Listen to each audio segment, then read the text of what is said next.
व्यर्थ के बकवाद करने वाले लोगों की तरफ मत देखो, ये क्या कह रहे हैं, क्या बोल रहे हैं। और तुम भी व्यर्थ का बकवाद मत करो। अपने समय को कीमती मान करके निरंतर प्रिया प्रीतम का नाम जप करो, उनकी गुण लीला गाओ, उनकी सेवा में रहो। कभी प्रपंच की बातें, कभी प्रतिष्ठा का चिंतन, कभी नाना प्रकार के मान सम्मान का चिंतन, ये घुसने ना पावे हृदय में। बहुत सावधान रहना चाहिए साधक को।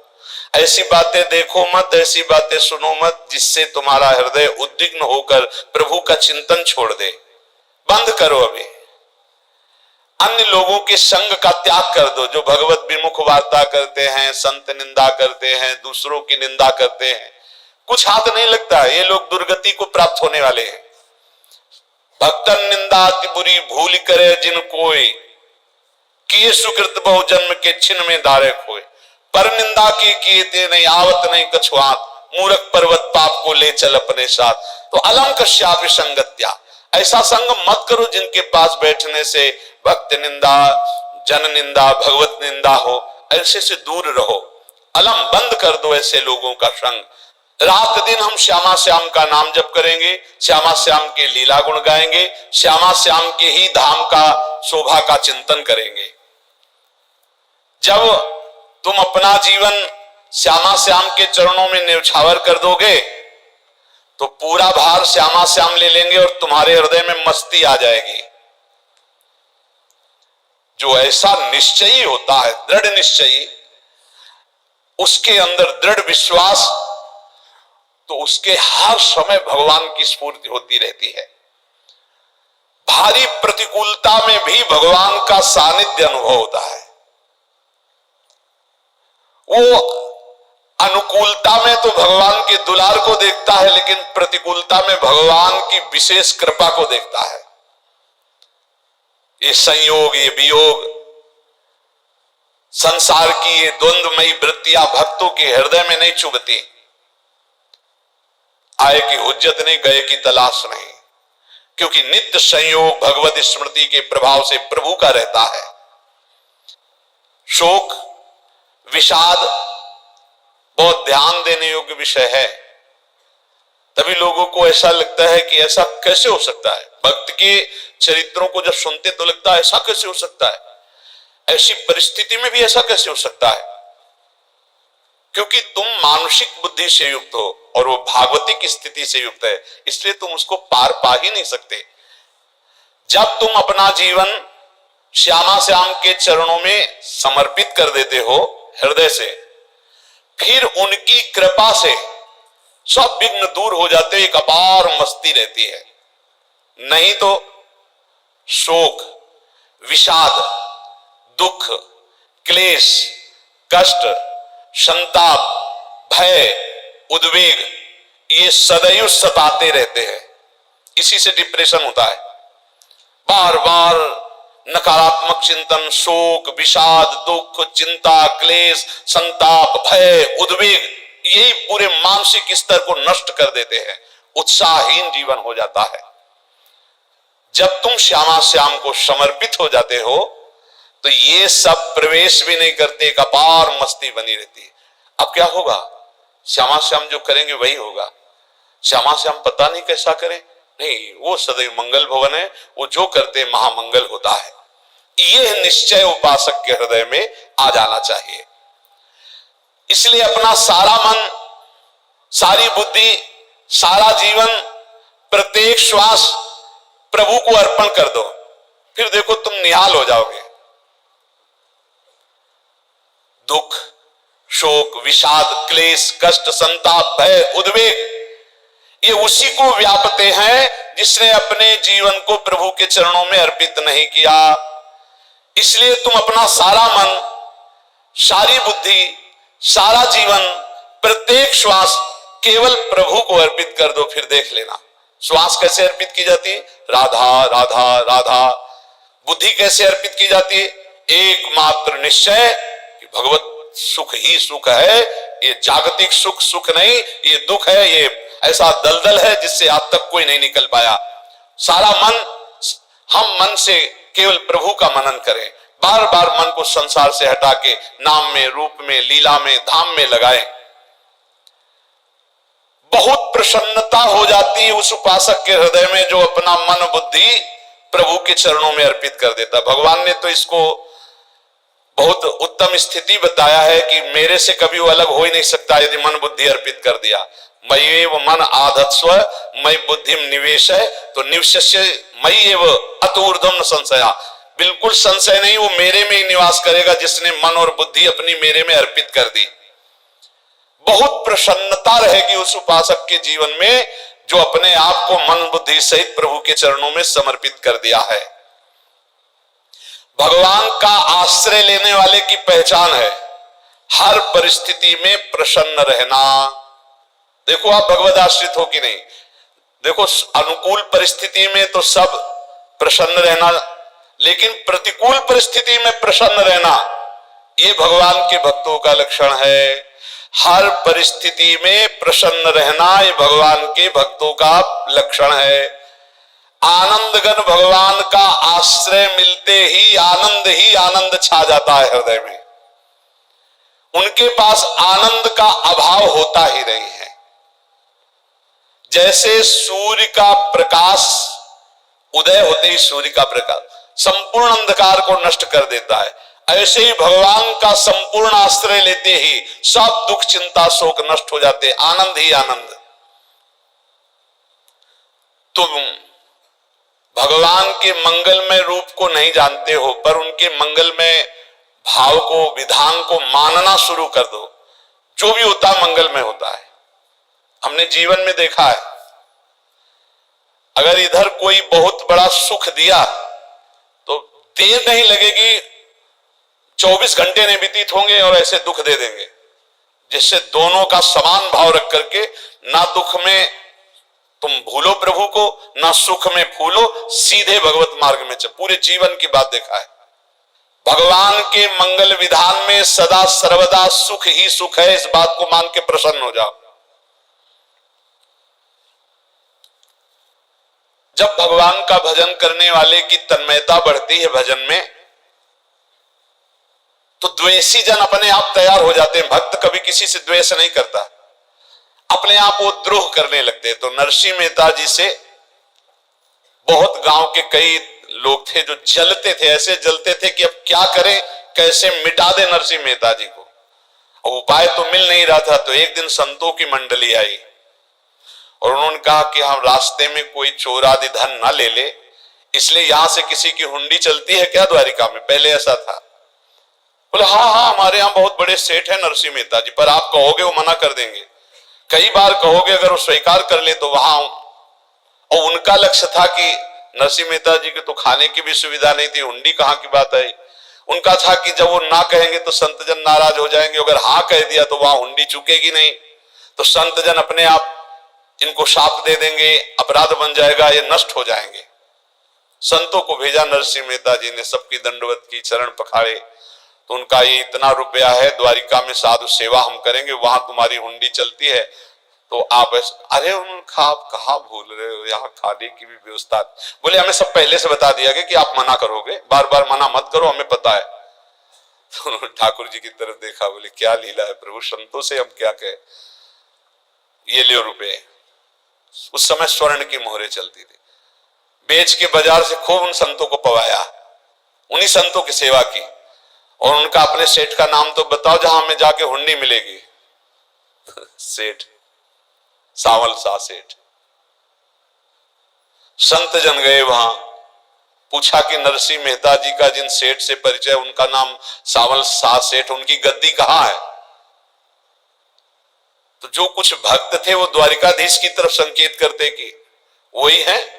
बोले नहीं नहीं, वो सेठ है, उनकी गद्दी चलती थी पूरी बाजार में, कहीं कोई। अब संत जन एकांत में होकर के बहुत विचलित हुए कि हमारे साथ धोखा हुआ, नरसिंह मेहता जैसा संत क्या धोखेबाज हो सकता है? देखो संशय तो बहुत विचित्र होता है, बड़े बड़ों को संशय हो जाता है। जब भगवती सती जी को संशय हो गया, राम जी को, हे खग हे मृग हे मधुकर श्रेणी, ऐसा पूछते हुए कि सच्चिदानंद कैसे हो सकते, तो किसी को हो सकता है, क्योंकि वो बुद्धि की अधिष्ठात्री देवी है।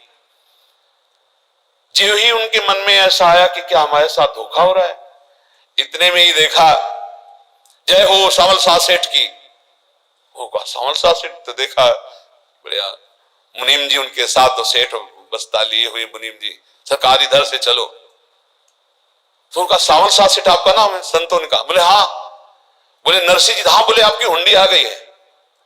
हुंडी एक कागज में लिखा कि ये हमारे सेठ जी को दे देना। वैसे लोग मुझे माखन चोर कहते, कोई कुछ कहता, लेकिन आपने सेठ बना दिया। जब आपने सेठ बना ही दिया तो आप कभी परवाह मत करना तुम। और ये सेवक आपकी सेवा में सदैव तत्पर है, भगवान ने ऐसा लिखा। जो भगवत आश्रित है, एक बार ये चलता रहता है, जो संत जन होते हैं उनके विरोधी अपने आप बन जाते हैं, किसी से कोई मतलब नहीं, अपने आप विरोधी बन जाते हैं। कबीरदास जी का पूरी काशी में यश था। भजन करने वाले महापुरुषों का यश बढ़ता है जब, तो जो भजनहीन होते हैं उनके हृदय में जलन पैदा हो जाती है और उनको विविध प्रकार से फंसाना चाहते हैं, उनको कष्ट देना चाहते हैं। तो कबीरदास जी के यश को धूमिल करने के लिए कुछ ब्राह्मणों ने एक रचना रची, मोड़ मुड़ा के कबीरदास जी के शिष्य बन करके पूरी काशी के सब आश्रमों में निमंत्रण दिया है। कल भंडारा है, संत सेवा है, सबने स्वीकार किया। कबीरदास जी अपनी दिनचर्या करके निकले तो संत मंडली आने लगी। बोले कै बजे सेवा है? साधु सेवा। बोले कौन सी साधु सेवा? बोले कल आपके शिष्य जन निमंत्रण दे के आए, पूरी काशी के सब संत आ रहे। कबीरदास जी ने कहा यहाँ तो एक की भी व्यवस्था नहीं, पूरी काशी के संत आ रहे। अच्छा समझ में आ रहा है, लीला बिहारी तुम लीला करना चाहते हो। गए अपना निकल गए गंगा किनारे, एक झाऊ के नीचे बैठकर अपना भजन ध्यान में मगन है। 11-12 बजे तो उन्होंने देखा संतों की मंडली काशी तो बहुत। कबीरदास जी ने देखा कि आश्रम की, तो बोले पता नहीं क्या होगा, चलो चलते हैं। तो ऐसे गमछा वस्त्र करके ऐसे डालकर मुंह ढक करके, वहां बड़ी बड़ी पंगत लगी थी। कबीरदास जी सबको पाओ जी पाओ। कबीरदास जी के रूप में स्वयं भगवान पाओ जी। कबीरदास जी ने कहा अच्छा जब स्वामी परस रहे तो हम भी बैठ के पा ले। तो जब उसी पंगत में बैठ गए अपना कपड़ा ढक करके, और जब मोहरे की दक्षिणा दे रहे थे सब लोग कि वाह कबीरदास जी ने आज तो साधु से सबको। जब कबीरदास जी के सामने आए तो ऐसे मुंह ढके, बोले देखो जो मेरा होता है उसे मुंह छुपाना नहीं पड़ता, मुंह ढकना नहीं पड़ता। लो दक्षिणा, तुम भी दक्षिणा लो। कबीरदास जी को कबीरदास जी दक्षिणा दे रहे, और वो कबीरदास जी है भगवान, और ये पाले वाले कबीरदास जी है भगवान के जन। कभी भगवान अपने, अरे जमाने जोर लगा ले कितना जोर लगाएगा, भक्त और भगवान का झंडा कभी न झुकने पाएगा। बिल्कुल चिंता शोक भय उद्वेग रहित जीवन भगवत आश्रित, तुम भगवान के मंगल विधान में सदा सर्वदा प्रसन्न रहो। अब ये विचार कर लो कि भगवान जो करेंगे तुम्हारा मंगल करेंगे। अब थोड़ा ऐसा बीच में लगता है कि अमंगल हो रहा है क्या, लेकिन पक्का समझो बहुत बड़ा मंगल उनका विधान होता है, बहुत ही उत्तम मंगल होता है भगवान के शरणागत का। भगवान हमारे विचारों वाले नहीं है, हमारे विचार प्राकृतिक है, भगवान के विचार चिदानंदमय है। वो अपने विचार से हमारा मंगल करते हो, हम अपने विचार से मंगल चाहते हैं। भगवान के विचार से मंगल ही हमारा होगा, इसलिए कभी हमको चिंता शोक भय नहीं करना चाहिए। भगवान की ओर से कभी तुम्हारे लिए ऐसा विधान नहीं होगा कि तुम दुखी हो जाओ, बस तुम्हारी सोच हो सकती है, उसका परिणाम बहुत मंगल होगा। जगत की ओर से निराश हो जाओ, किसी से आशा मत रखो, फिर आप देखो आपका जीवन कैसा आनंदमय व्यतीत होता है। ये जो जगत की आशा है यही दुख प्रदान करती है। सच्ची जगत की आशा ही दुख प्रदान करती है। अगर जगत से कोई संबंध न रखा जाए और भगवत भाव में रहकर तो बहुत अच्छा जीवन चलेगा। अपने कर्तव्य का पालन करो, परिवार को भगवत स्वरूप मानकर पोषण करो, किसी से कोई संबंध मत रखो, कोई आशा मत रखो। यही अध्यात्म सिखाता है। अपने आप भगवत स्वरूप, सबका व्यवहार मंगलमय और आपका जीवन मंगलमय। अपने घर में ऐसे रहो जैसे किसी अतिथि के घर में रहा जाता है। चलना है, यहां से जाना है। कौन रहता है अपने घर में अतिथि की भांति? भगवान का भक्त। जाना है यहां से, अपनी प्रिया प्रीतम के पास जाना। ये हमारा घर नहीं है, यहाँ तो हम समय व्यतीत कर रहे हैं, अपनी आयु व्यतीत कर रहे हैं भगवत आराधना करते हुए। हमें जाना है प्रिया प्रीतम के पास। वास्तविक घर भगवान का धाम है हमारा, वास्तविक घर वाले प्रभु हैं हमारे। जो नित्य सच्चिदानंद भगवान के चरणों में अपने चित्त को समर्पित करता रहता है, उसको यह अनुभव होने लगता है कि बड़ी कृपा है हमारे ऊपर भगवान की, बड़ी कृपा है हमारे ऊपर। सर्वसमर्थ परम सुहृद भगवान ऐसे भक्त के ऊपर हर समय वरद हस्त रखे रहते। ये केवल प्रवचन नहीं, सच्ची बात मानिए। ऐसे भगवान का वरद हस्त हर समय रहता है। जब भगवान की छत्र छाया में भक्त अपने को देखता है तो आसपास घोर विपत्तियों का भी समुदाय हो तो भी वो आनंद में मगन रहता है। हर हालत में आनंदित रहना ये भक्त का स्वभाव है। भगवान ऐसे भक्त को प्यार करते हैं जैसे कछुआ अपने अंडे को बाहर रख आवे और रात दिन उसका चिंतन करे। जब भक्त भगवान को समर्पित होता है तो भगवान रात दिन उसकी ऐसे चिंतन सुरक्षा करते हैं।